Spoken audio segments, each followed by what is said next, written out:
Dobry din, everybody. How are you? It's been it's been 3 weeks since I did a video.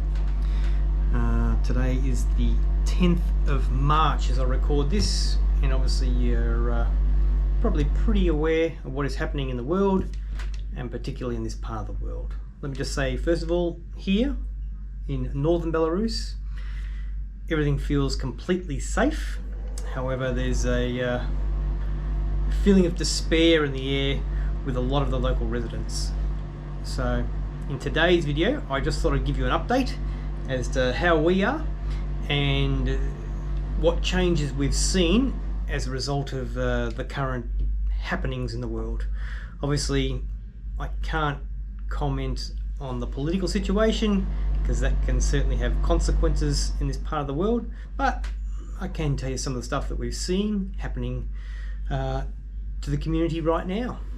Firstly, I'm recording this in the lunchroom at Marina's work.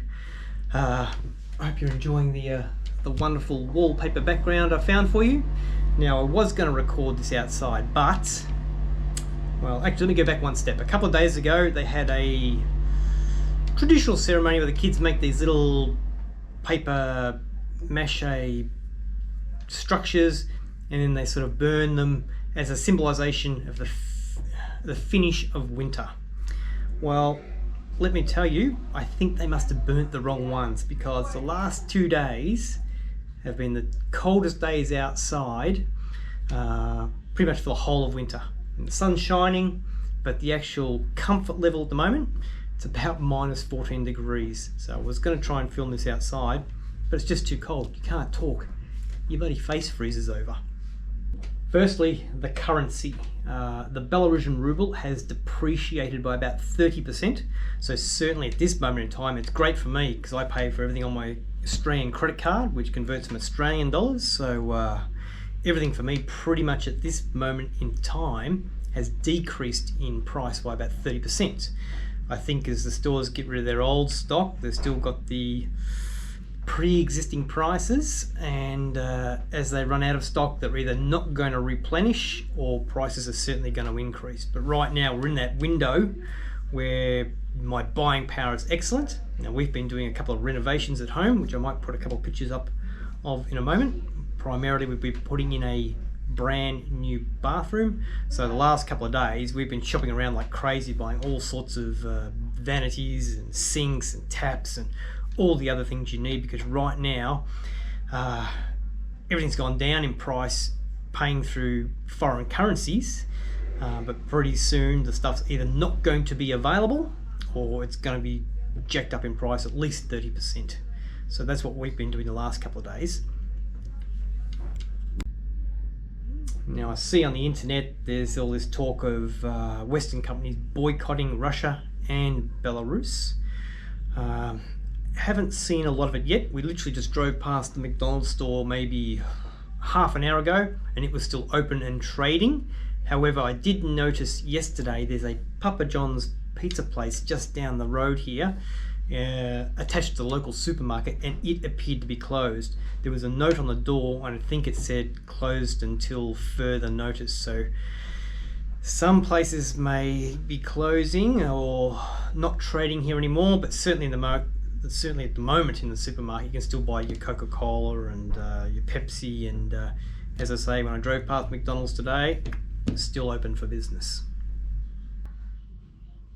One of the interesting things that might surprise you, especially if you live in the Western world, somewhere like Australia or America, is here so far the price of petrol has not moved. Now, it's all sourced from Russia and the pricing is state controlled. It's not open to the free market, so it has remained totally consistent.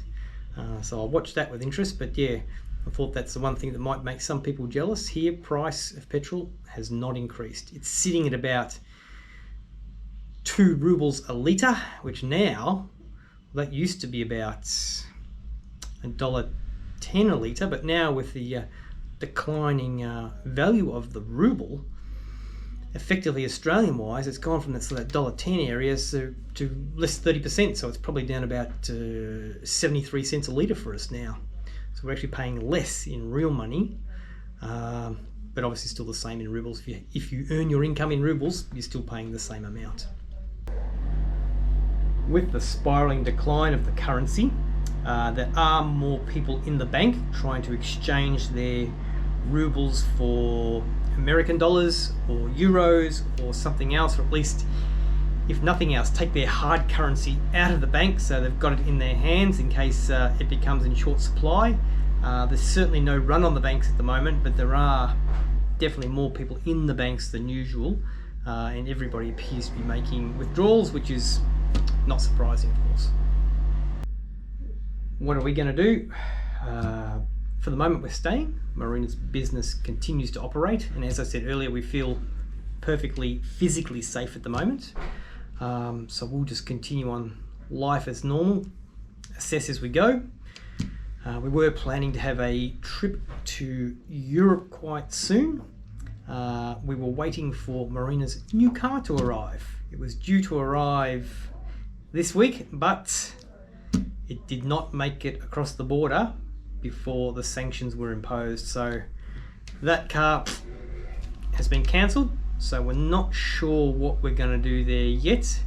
I think we'll just persist with her old car at the moment and wait and see what direction the world heads in. When you walk the streets here, or you go into the shops, into the supermarkets, etc., everything appears perfectly normal. No one's panic buying, the shelves are not empty. Even looking for a difference or a change, you can't detect one yet.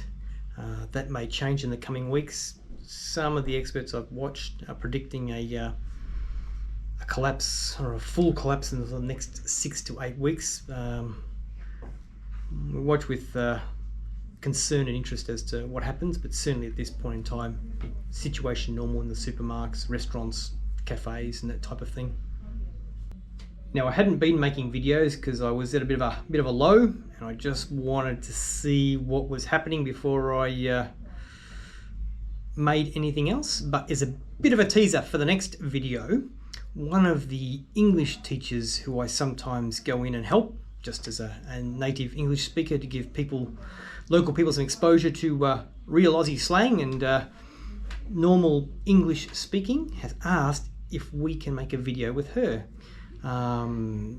Just to put a bit of a positive spin on some of the local people. Always important to separate the people from the politics in any country around the world, of course. So I said, yep, let's do it. So we're going to get together and look at the challenges that the local Russian people have in learning English, and that should be the next videos you see, all going to plan. Anyway, that's probably enough garbage for today.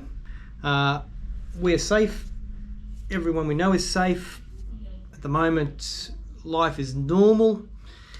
Who knows what tomorrow brings, but we'll keep you informed. But anyway, thanks for watching. See you next time.